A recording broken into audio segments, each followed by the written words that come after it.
ఎవరు నిరంతర శివోపాసన చేస్తూ శివమంత్ర జపం చేస్తూ ఉంటారో వారి శరీరం శాంభవ తేజస్సుతో ప్రకాశిస్తుంది. ఆ శాంభవ దీక్షతో ప్రకాశించే శరీరం బాధించడానికి వచ్చే శత్రువులకి జ్వలిస్తున్న అగ్ని జ్వాల్లా కనబడుతుంది.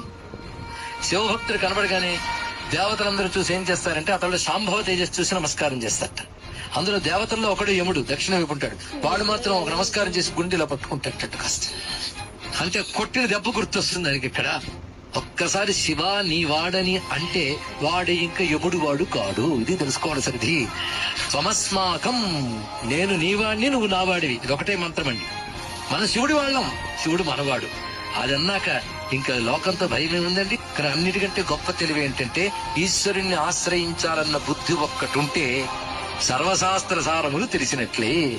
కనుక మన పిల్లలకి భగవంతుడిని ఆశ్రయించే లక్షణం ఉందా లేదా అని తెలిస్తే తల్లిదండ్రులు హాయిగా బతికి వచ్చండి. ఇంకా వాడు బతుకు పరమేశ్వరుడు చూసుకుంటాడు.